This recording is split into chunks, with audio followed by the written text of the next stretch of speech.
Welcome to Audiobook 365 Stories. Once upon a time, there was a man who married again. His new wife was very proud and unfriendly. She had two daughters who were just like her. The man also had a kind and gentle daughter from his first marriage, who got her goodness from her mother, the best woman in the world. After the wedding, the new wife's bad attitude started showing. She didn't like the kind nature of the young girl because it made her own daughters seem worse. So, she made the girl do all the dirty work in the house, cleaning dishes, tables, and floors, and tidying up bedrooms. While her sisters had fancy rooms with beautiful beds and big mirrors, she had to sleep in the attic on a straw mattress. Despite all this, she never complained to her father because her stepmother controlled him completely. After finishing her work, she would sit by the fireplace among the ashes, which is why they called her Cinderwench. Her kinder sister called her Cinderella. Even though Cinderella wore plain clothes, she was much prettier than her sisters, who were always dressed lavishly. One day, the prince decided to throw a big party and invited all the important people. Cinderella's stepsisters were thrilled and spent all their time choosing fancy dresses and hairstyles. This made Cinderella's life even harder because she had to iron their clothes and fix their hair while they talked excitedly about their outfits all day long. "I'll wear my fancy red suit," said the older stepsister, "with fancy decorations from France. "And I'll wear my usual skirt," said the younger, "but I'll add my special gold-patterned cloak and my fancy diamond jewelry, which is not ordinary at all." They called for the best hairstylists to make their hair look trendy and bought makeup for their cheeks. Cinderella helped them with all these things because she had good taste. She always gave them good advice and even offered to style their hair, which they gladly accepted. While she was doing their hair, they asked her, "Cinderella, don't you wish you could go to the ball?" "Young ladies," she replied, "you're just teasing me. I can't go to such fancy events." "You're right," they said. "It would be funny to see a Cinderwench at a ball. Anyone else might have messed up their hair out of spite, but Cinderella was kind and did it perfectly."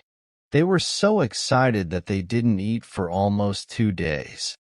They even broke a dozen laces trying to make themselves look slimmer, and they kept looking at themselves in the mirror. Finally, the big day arrived. They went to the palace, and Cinderella watched them until they disappeared from sight. Then, she couldn't help but cry. Cinderella's fairy godmother saw her crying and asked her what was wrong. I wish I could, but she couldn't finish because she was sobbing. Her fairy godmother said, "You want to go to the ball, don't you?" "Yes," Cinderella sighed sadly. "All right," said her fairy godmother. "Just be good, and I'll make sure you can go."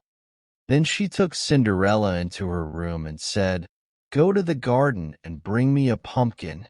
Cinderella quickly picked the best one she could find and brought it back, wondering how a pumpkin could help her go to the ball. Her fairy godmother scooped out the inside, leaving only the shell. Then she waved her wand, and the pumpkin turned into a beautiful golden carriage. Next, she checked the mousetrap and found 6 live mice. She told Cinderella to open the trapdoor.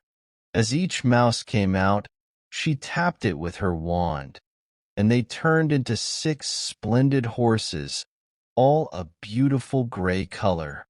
Since they needed a coachman, Cinderella said, "Let me check the rat trap. Maybe we can find a coachman there." "You're right," her fairy godmother said. "Go and see." Cinderella brought the rat trap, and inside were 3 big rats. The fairy chose the one with the bushiest beard and, with a touch of her wand, turned him into a plump coachman with the most magnificent mustache and whiskers. Then, she said to Cinderella, go to the garden and find 6 lizards behind the watering can. Bring them to me. Cinderella did as she was told, and her fairy godmother turned the lizards into footmen. They quickly hopped into position behind the carriage, wearing fancy uniforms with gold and silver trim, as if they had always been footmen. The fairy godmother asked Cinderella, now, do you like this carriage for the ball? Oh, yes, Cinderella exclaimed. But do I have to go in these rags? Her fairy godmother waved her wand, and in an instant, Cinderella's rags turned into clothes made of gold and silver, adorned with jewels. Then, she gave Cinderella a pair of beautiful glass slippers. Before getting into the carriage, her godmother warned her not to stay past midnight. She emphasized that if Cinderella lingered even for a moment longer, the carriage would become a pumpkin again. The horses would turn back into mice, the coachman into a rat, the footmen into lizards, and Cinderella's clothes would return to their old rags. Cinderella promised her godmother she would leave before midnight. With joy bubbling inside her, she rode off in the carriage. The prince, hearing that a mysterious princess had arrived, rushed out to greet her.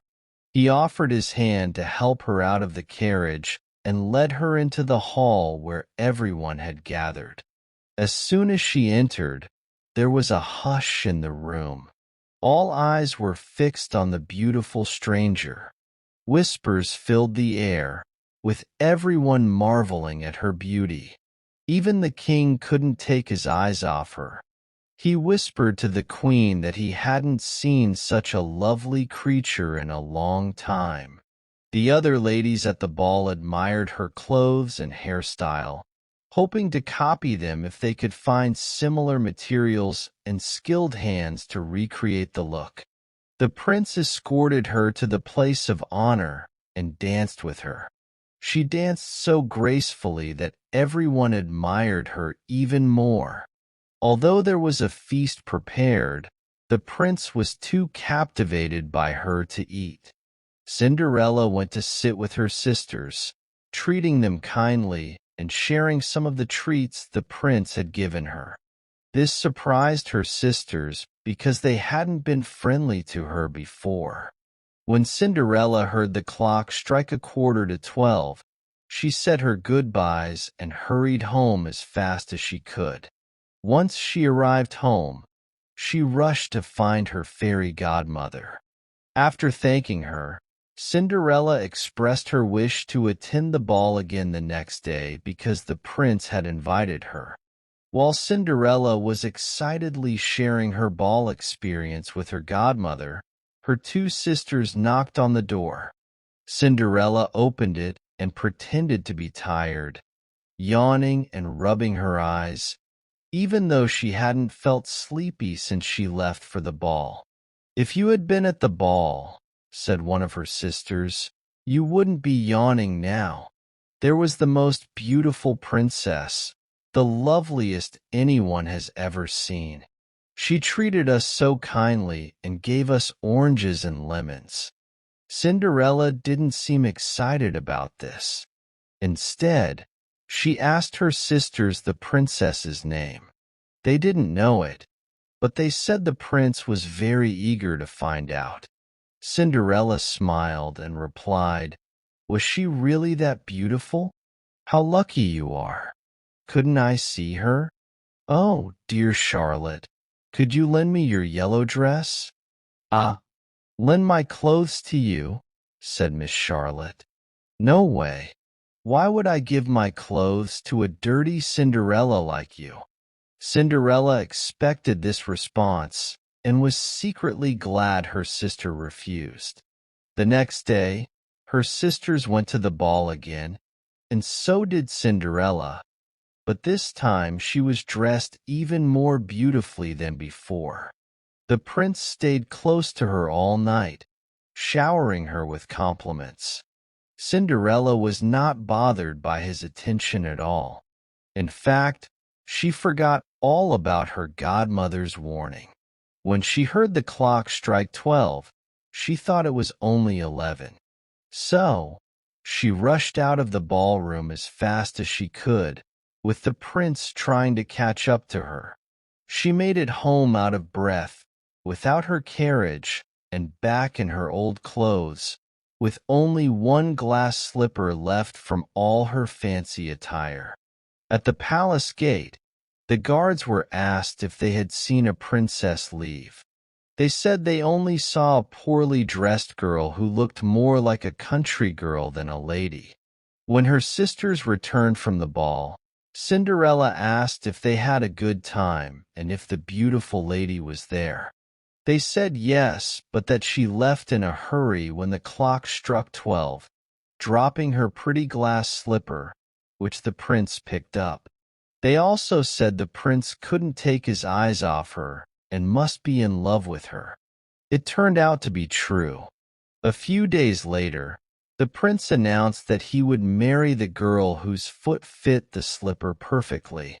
They tried it on all the princesses, duchesses, and ladies of the court, but it didn't fit anyone.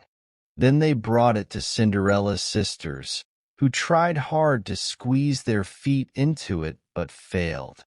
Cinderella, seeing this, laughed and said to them, "Let me try it on," Cinderella said. Her sisters laughed and teased her. The man who brought the slipper looked at Cinderella and thought she was very pretty.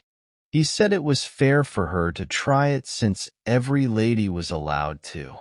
He made Cinderella sit down and gently placed the slipper on her foot. It fit perfectly, as if it was made just for her. Her sisters were shocked, but even more when Cinderella took out the other slipper from her pocket and put it on her other foot. At that moment, her fairy godmother appeared and waved her wand over Cinderella's clothes, making them even more beautiful than before. Now her sisters realized that Cinderella was the same beautiful lady from the ball. They apologized for treating her badly and begged for forgiveness. Cinderella hugged them and forgave them wholeheartedly, asking them to always love her. She was taken to the young prince just as she was. He thought she was even more charming than before and married her a few days later. Cinderella, who was not just beautiful but also kind, gave her sisters a place to live in the palace.